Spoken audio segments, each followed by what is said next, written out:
चलिए हम लोग स्टार्ट करते हैं बिहार पुलिस के कुछ महत्वपूर्ण प्रश्न, जो कि हमारे आगामी एग्जाम जो है 3 तारीख को आने वाले पूछे जाने वाले क्वेश्चन बहुत इंपॉर्टेंट है, आप लोग ध्यान से सुनिएगा। क्वेश्चन नंबर 1, मेनिंजाइटिस रोग किससे प्रभावित करता है, किस अंग को प्रभावित करता है ये बताना आप लोग का। तो ये मस्तिष्क को प्रभावित करता है, यानी कि हमारा ऑप्शन नंबर डी। क्या चीज़ को प्रभावित करता है? मस्तिष्क को। ठीक है, आगे बढ़ते हैं अगले क्वेश्चन की ओर। सौर सेल को बनाने में किस तत्व का प्रयोग किया जाता है? आंसर देंगे आप लोग। सिलिकॉन का प्रयोग किया जाता है, यानी कि हमारा ऑप्शन नंबर डी। चलिए आगे बढ़ते हैं। क्वेश्चन नंबर 3, हजामत का शीशा कौन सा होता है, यानी कि हम लोग जो सेविंग करते हैं उसका कौन सा शीशा यूज होता है ये बताना आप लोग का। ये हो जाएगा हम लोग का ऑप्शन नंबर बी, यानी कि अवतल दर्पण का हम लोग प्रयोग करते हैं। ठीक है, चलिए आगे बढ़ते हैं। क्वेश्चन नंबर 4, टूटी हड्डियों को जोड़ने के लिए निम्नलिखित में से किसका प्रयोग किया जाता है? ऑप्शन में आपको बताना है किसका प्रयोग किया जाता है। ये किया था ऑप्शन नंबर डी, यानी कि प्लास्टर ऑफ पेरिस का। ठीक है, चलिए आगे बढ़ते हैं। क्वेश्चन नंबर 5, किस जिले में मोहनजोदाड़ो स्थित है ये बताना आप लोग का। क्वेश्चन नंबर 5 का आंसर क्या हो जाएगा? इसका आंसर हो जाएगा ऑप्शन नंबर ए, यानी कि लरकाना जिले में। ठीक है, आगे बढ़ते हैं हम लोग क्वेश्चन नंबर 6 की ओर। राज अपहरण की नीति को किसने प्रारंभ किया है? ऑप्शन है हम लोग का option number 1 Lord Hardinge, option number 2 Lord Clive, option number C Lord Bentinck, option number D Lord Dalhousie. तो आप लोग को पता है ऑप्शन नंबर डी हो जाएगा, यानी कि लॉर्ड हार्डिंग हो जाएगा। ठीक है, चलिए आगे बढ़ते हैं क्वेश्चन। चलिए हम लोग 7 नंबर का क्वेश्चन पढ़ते हैं। 7 नंबर में क्या है? हम भारत का लौह पुरुष किसको कहते हैं? आप लोग को बताना है। ऑप्शन नंबर डी हो जाएगा, यानी कि सरदार पटेल जी को। ठीक है, चलिए आगे बढ़ते हैं क्वेश्चन नंबर 8 की ओर। नमक सत्याग्रह के समय गांधी जी के गिरफ्तार हो जाने के बाद आंदोलन के नेता के रूप में उनका स्थान किसने लिया, यानी कि जो गांधी जी का स्थान था किसने लिया ये बताना आप लोग को। क्वेश्चन नंबर 8 का आंसर है ए, यानी कि अब्बास तैयब जी। ठीक है, 9 नंबर क्वेश्चन का आप लोग आंसर देंगे। किसने सचिन नाथ सन्याल द्वारा स्थापित हिंदुस्तान रिपब्लिक एसोसिएशन का नाम बदलकर हिंदुस्तान सोशलिस्ट रिपब्लिक एसोसिएशन कर दिया गया? बहुत ही कॉम्प्लिकेटेड क्वेश्चन है, आप लोग आंसर देंगे। 9 नंबर का आंसर क्या हो जाएगा? डी, यानी कि चंद्रशेखर आजाद। ठीक है, यहाँ से आगे बढ़ते हैं हम लोग क्वेश्चन नंबर 10 की ओर। भारतीय संविधान में समवर्ती सूची किसने संविधान से ली है? किसके संविधान से ली गई है भारतीय संविधान में समवर्ती सूची? आंसर देना आप लोग को। इसका आंसर क्या हो जाएगा? ऑप्शन नंबर डी, यानी कि ऑस्ट्रेलिया से ली गई है। ठीक है, आगे बढ़ते हैं क्वेश्चन नंबर 11 की ओर। भारत की संसद में शून्यकाल शुरू होता है, शून्यकाल कब शुरू होता है हमारी संसद में बताना आप लोग को। इसका आंसर हो जाएगा ऑप्शन नंबर सी, यानी कि दोपहर 12 बजे से शुरू हो जाता है। ठीक है, चलिए ऑप्शन नंबर सी इसका आंसर है। आगे बढ़ते हैं क्वेश्चन नंबर 12 की ओर। पंचायती राज व्यवस्था में स्थानीय स्वशासन की व्यवस्था कैसी होती है ये बताना आप लोग का। 12 का आंसर हो जाएगा बी, यानी कि ग्राम, ब्लॉक और जिला स्तर पर 3 स्तरीय होता है। आप लोग को पता होगा पंचायती राज हमारे यहाँ 3 स्तरीय है। ऑप्शन नंबर बी हो जाएगा आंसर। ठीक है, चलिए यहाँ से आगे बढ़ते हैं क्वेश्चन नंबर 13 की ओर। भूपेन हजारिका सेतु का निर्माण किस राज्य में किया गया है? 13 का आंसर क्या हो जाएगा? 13 का आंसर है डी, यानी कि असम। ठीक है, आगे बढ़ते हैं क्वेश्चन नंबर 14 की ओर। राज्य मानवाधिकार आयोग अपनी वार्षिक रिपोर्ट किसे देता है? बताना आप लोग का। 14 का आंसर क्या हो जाएगा? ए, यानी कि राज्य सरकार को देता है। ठीक है, चलिए आगे बढ़ते हैं हम लोग question number 15।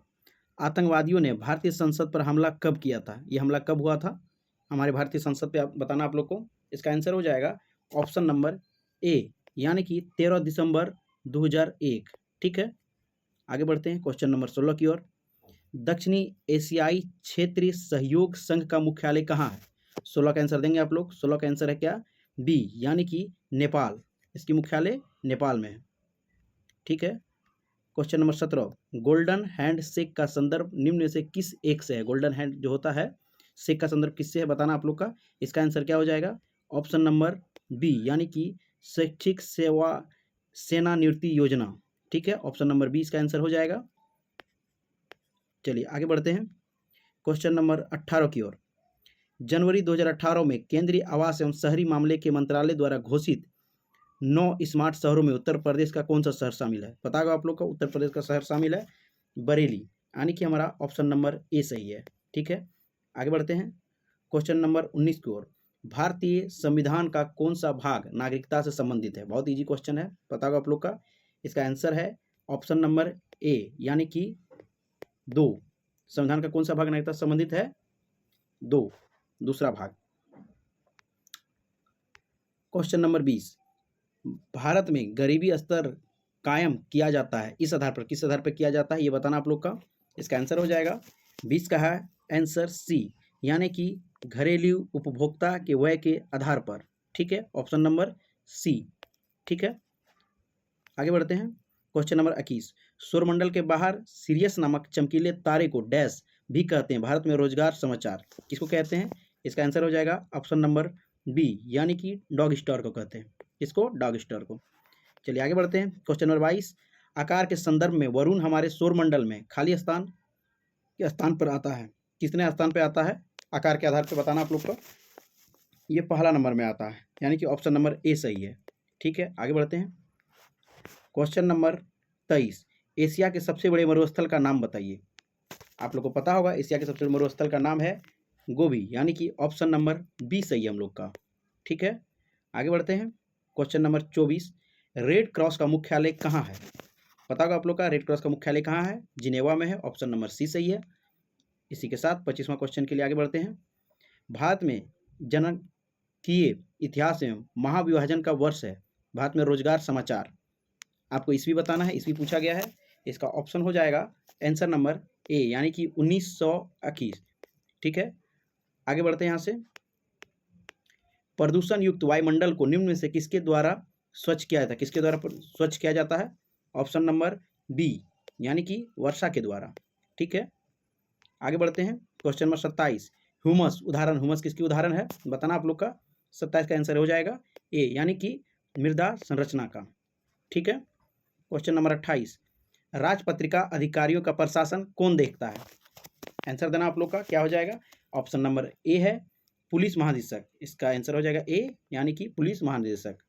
Question number 29, Uttar Pradesh का एकमात्र मुक्त विश्वविद्यालय अवस्थित है, कहाँ अवस्थित है?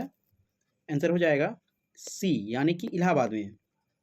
चलिए यहीं से 30वां नंबर का क्वेश्चन, कर्मा एक लोक नृत्य है, कहाँ का है ये बताना आप लोग का। 30 का आंसर हो जाएगा ए, यानी कि सोनभद्र का। ठीक है, कि प्रथम राज्यपाल कौन थे? सरोजिनी नायडू। सरोजिनी नायडू। किसी भारतीय राज्य के प्रथम महिला राज्यपाल कौन थी? सरोजिनी नायडू। भारत का प्रथम फील्ड मार्शल कौन थे? आंसर हो जाएगा option number D, SHFJ Manekshaw. Option number D. Question number 35, निम्नलिखित में से किस भारतीय को विशेष ऑस्कर पुरस्कार दिया गया था? विशेष ऑस्कर पुरस्कार दिया गया था। आंसर हो जाएगा ऑप्शन नंबर बी, यानी कि सत्यजीत रे। Option number B, Satyajit Ray. Question number 36, playing it my way पुस्तक के लेखक कौन है? आंसर हो जाएगा सचिन तेंदुलकर, यानी कि सचिन तेंदुलकर। क्वेश्चन नंबर 37, उत्तर प्रदेश की प्रथम महिला मुख्यमंत्री कौन थी? बताएंगे, इसका आंसर ऑप्शन नंबर डी हो जाएगा, Sucheta Kripalani. Question number 38, Canada की राजधानी क्या है? आंसर हो जाएगा ओटावा। Option D. भारतीय वानिकी अनुसंधान एवं शिक्षा परिषद कहाँ स्थित है? आंसर देंगे, आंसर हो जाएगा ऑप्शन नंबर ए, देहरादून। भारतीय वानिकी अनुसंधान एवं शिक्षा परिषद कहाँ स्थित है? देहरादून। क्वेश्चन नंबर 40, प्रति वर्ष शिक्षक दिवस कब मनाया जाता है? आंसर हो जाएगा ए, यानी कि 5 सितंबर को। ऑप्शन हो जाएगा ए। एंजाइम की गतिविधि किसके परिवर्तन से नियंत्रण हो सकती है? एंजाइम की गतिविधि किसके परिवर्तन से नियंत्रित हो सकता है? आंसर हो जाएगा ए, यानी कि पीएच के परिवर्तन से। क्वेश्चन नंबर 32, प्रोटीन किससे पचते हैं? प्रोटीन किससे पचते हैं? आंसर हो जाएगा ऑप्शन नंबर सी, यानी कि लाइफ एज से बचता है। क्वेश्चन नंबर 33, भारतीय डीएनए फिंगरप्रिंट के पिता का क्या नाम है? भारतीय डीएनए फिंगरप्रिंट के पिता का क्या नाम है? इसका आंसर देंगे, इसका आंसर हो जाएगा ऑप्शन डी, यानी कि Lalji Singh, option D. Photographic plate में किस रसायन का प्रयोग किया जाता है? फोटोग्राफी प्लेट में किस रसायन का प्रयोग किया जाता है? इसका आंसर देंगे, इसका आंसर हो जाएगा option B, silver bromide. Answer हो जाएगा silver bromide, option B. Question number 45, रक्त समूह ओ वाला व्यक्ति किस रक्त समूह के व्यक्तियों से रक्त ले सकता है? केवल ओ समूह के व्यक्तियों से रक्त ले सकता है, ऑप्शन नंबर बी आंसर हो जाएगा। रोलैक्ट एक्ट किस वायसराय के काल में पारित हुआ था? ये लॉर्ड चेम्सफोर्ड के समय पारित हुआ था। रोलैक्ट एक्ट लॉर्ड चेम्सफोर्ड के समय पारित हुआ था, ऑप्शन नंबर सी। फूट डालो और राज करो की नीति अपनाई गई थी लॉर्ड डलहौजी द्वारा, ऑप्शन नंबर सी आंसर हो जाएगा। क्वेश्चन नंबर 48, इनमें से किस दी ग्रैंड ओल्ड मैन के नाम इनमें से किसे दी ग्रैंड ओल्ड मैन के नाम से जाना जाता है? किसे जाना जाता है? दादा भाई नौरोजी को, सी नंबर, दादा भाई नौरोजी को। द्वितीय बौद्ध संगति का आयोजन कहाँ हुआ था? ये पाटलिपुत्रा में हुआ था, ऑप्शन नंबर सी आंसर हो जाएगा। आज का लास्ट क्वेश्चन, निम्नलिखित में से कौन भारतीय राष्ट्र कांग्रेस की प्रथम महिला अध्यक्ष थी? इसका आंसर हो जाएगा एनी बेसेंट, यानी कि ऑप्शन नंबर बी। चलिए, थैंक यू।